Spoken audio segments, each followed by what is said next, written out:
दर्शकों नमस्कार, मैं हूं आपके साथ रोशनी और ये है एमएनएस न्यूज नेटवर्क और आप देख रहे हैं एमएनएस न्यूज टीवी। आइए देखते हैं आज की कुछ खास खबरें। शराब नीति मामले में सिसोदिया की मुश्किलें बरकरार, ईडी की कस्टडी में 5 दिन और रहेंगे। दिल्ली के पूर्व डिप्टी सीएम मनीष सिसोदिया की मुश्किलें कम होने का नाम नहीं ले रही है और शराब नीति मामले को लेकर सीबीआई के बाद सिसोदिया की कस्टडी बढ़ाने की मांग की थी और जिसे लेकर साउथ एवेन्यू कोर्ट में फैसला सुना दिया गया है। राउज एवेन्यू कोर्ट ने सिसोदिया की रिमांड बढ़ाने का फैसला किया है और सिसोदिया ने 5 दिन और ईडी की कस्टडी में रखा जाएगा। आपको बता दें कि सिसोदिया पिछले 7 दिन से ईडी की ही रिमांड में पर है और ईडी की सिसोदिया पर गंभीर आरोप लगाते हुए अदालत ने 7 दिन की रिमांड बढ़ाने की मांग की है। कोर्ट ने मनीष सिसोदिया को अपने परिवार के खर्च के लिए चेक पर हस्ताक्षर करने की भी अनुमति दी है और कोर्ट ने सिसोदिया के परिवार के लिए 40,000 रुपये और उनकी पत्नी के मेडिकल के लिए 45,000 रुपये के चेक पर हस्ताक्षर करने की अनुमति दी है। सिसोदिया ने किया था अपना फोन नष्ट, सूत्रों के मुताबिक ईडी की ओर से पेश हुए वकील के अपनी दलीलें देते हुए सिसोदिया पर गंभीर आरोप लगाए गए थे और ईडी ने कहा था कि सिसोदिया ने अपना फोन नष्ट कर दिया था और ईडी ने कोर्ट में सिसोदिया की 7 दिन का रिमांड बढ़ाने की मांग की थी और ईडी ने कहा था कि वह सिसोदिया ने अपना फोन नष्ट कर दिया था, इसीलिए उनके फिर से पूछताछ करना जरूरी है। सीबीआई ने भी कहा था यह शिकंजा। आपको बता दें कि ईडी के पहले सिसोदिया को सीबीआई के भी रिमांड पर लिया गया था। इसके बाद सिसोदिया को न्यायिक हिरासत में भेज दिया गया था। सिसोदिया ने अपने हिरासत के लिए वह कोर्ट ने दरवाजे भी खटखटाए थे, जहां से राहत नहीं मिलने पर उन्होंने दिल्ली सरकार के मंत्री पद के इस्तीफा दे दिया था।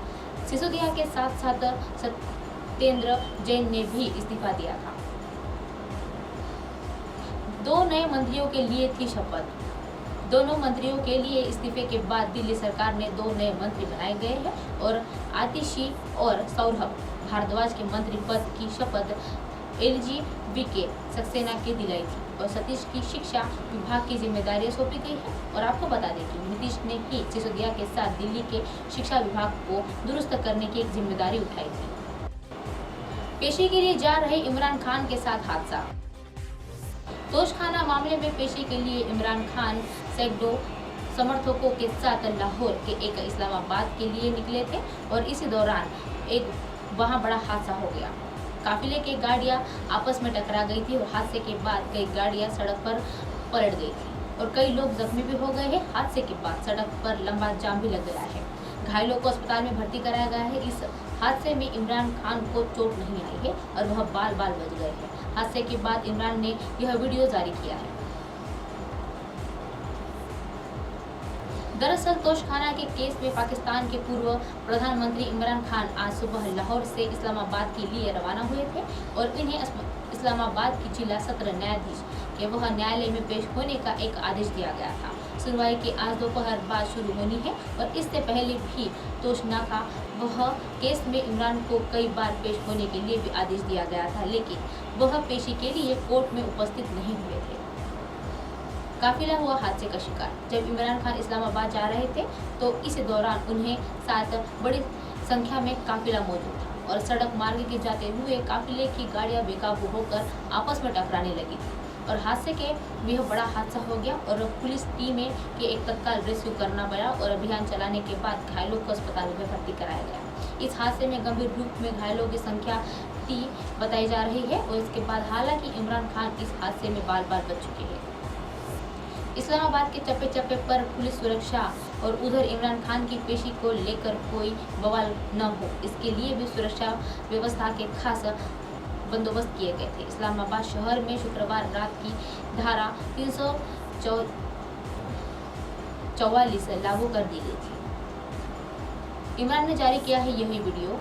इमरान खान ने हादसे के बाद एक वीडियो से संदेश कहा है और उसके बाद मैं सरकार के इरादे को जानता हूँ जो कानून में शासक है और मैं बिल्कुल मुझे गिरफ्तार करने के लिए उनका विश्वास था और मैं अदालत जा रहा हूँ और जहाँ जानते हुए भी वे गिरफ्तार कर लेंगे और मैं कानूनी शासन के विश्वास करता हूँ लेकिन सरकार नहीं करती।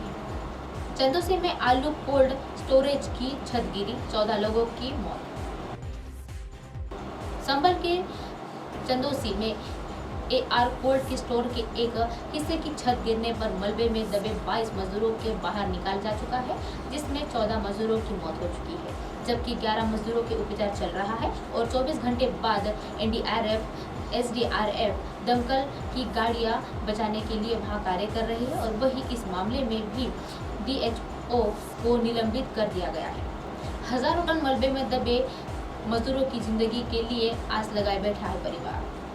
चेंबर का हजारों टन मलबा मजदूरों की जिंदगी के डोर को लगाकर तोड़ रहा है और बेबस परिवार मौजूदों की जिंदगी की आस लगाए बैठे हैं। करीब 27 घंटों के बचाव कार्य जारी किए जाने के बाद वह इंतजार कर रहे हैं कि वह नाकाफी है और इसके बाद वह जो मजदूर दबे हैं उनके परिवार वाले आस लगा रहे हैं कि अपने उनके मौत ना हो और वह जिंदगी के साथ लौटे।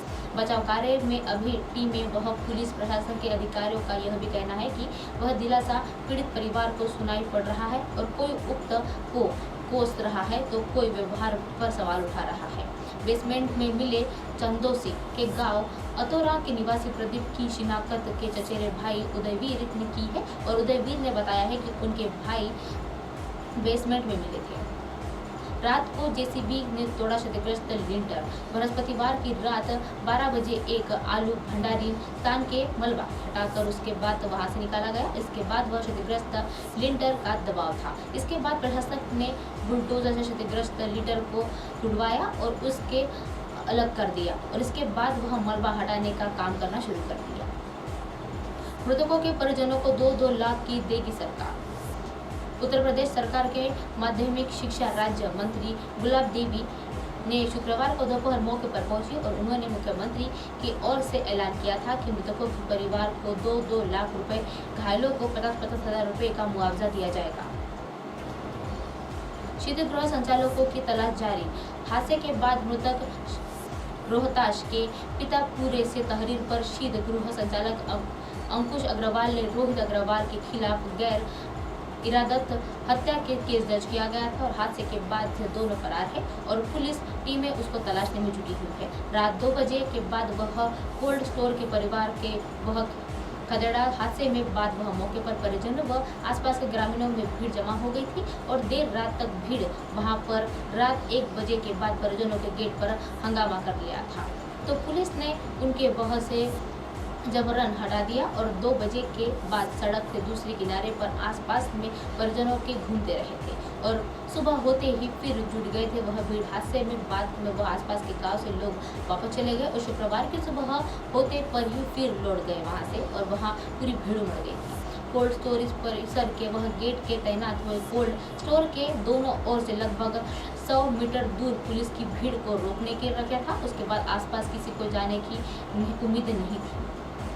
गुस्साए लोगों ने की तोड़फोड़। मजदूरों के परिवार और स्थानीय लोगों ने शीतगृह संचालन पर एक लापरवाही के आरोप लगाए हैं और गुस्साए लोगों ने संचालन के केबिन को तोड़फोड़ करना शुरू कर दिया था और रोकने की कोशिश पर लोगों ने पुलिस के नोकझोंक भी करना शुरू कर दिया। अधिकारियों ने राहत कार्य का प्राथमिकी बताते हुए लोगों को शांत किया है। संचालकों के गैर इरादन हत्या का एक मुकदमा DIG शलन माथुर ने बताया था कि वह शीतगृह संचालन के चंदौरी स्थित एक मोहल्ला निवासी अंकुश अग्रवाल ने रोहित अग्रवाल के खिलाफ गैर हत्यारण का एक हत्या केस दर्ज किया है और मुकदमा दर्ज कर लिया गया है और पुलिस ने यह कार्यवाही मृतक रोहताश के वह पिता पूरे तहरीर पर कर दी गई है और प्रकरण की जांच जारी है। CM PM के परिजनों को भी मिलने के 2-2 लाख रुपए की एक योगी आदित्यनाथ के अस्पताल में भर्ती कराया गया है और मजदूरों की मुलाकात कर उसने सेहत का हाल भी जाना है। उन्होंने मृतकों के परिवार को 2-2 लाख रुपए की गंभीर घायलों को 50-50 हजार रुपए का एक मदद करने की घोषणा की है। वहीं प्रधानमंत्री नरेंद्र मोदी ने भी मृतकों के परिजनों को 2-2 लाख रुपए की देने की घोषणा की है। इसके अलावा जान गंवाने वाले किसानों के परिवारों को घटना की बीमा के लिए भी 5-5 लाख रुपए देने की मदद की है और मजदूरों की हड्डियां पूरी तरह से चूर हो गई है। मजदूर के मुरादाबाद शीतगृह के मलबे में दबने वाले मजदूरों के शरीर की हड्डियां चकनाचूर हो गई है और शुक्रवार को वह पोस्टमार्टम के मजदूरों की सिर, पसलियां और पूरे पैर और हाथ की हड्डियां टूट चुकी है और जबकि वह दम घुटने से मजदूरों की सांसें भी थम गई है। शुक्रवार रात करीब 8 बजे जब 10 मजदूरों के शवों को पोस्टमार्टम करवाए के बाद मुरादाबाद ले जाया गया और वह 2 डॉक्टरों की टीम दोपहर बाहर जिले में अलर्ट कर दी गई थी और इस दौरान डिजिटल फोटोग्राफी भी करवाई गई थी।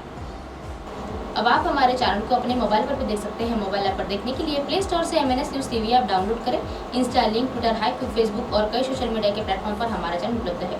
आप इस यूट्यूब पर भी देख सकते हैं। आप हमारे चैनल को लाइव भी देख सकते हैं www.mnsnewstv.com पर। फिलहाल वक्त तो चला है दर्शकों को खबर से लौटने के बाद देखिएगा देश और दुनिया की तमाम खबरें। बने रहिए MNS न्यूज़ पर। नमस्कार।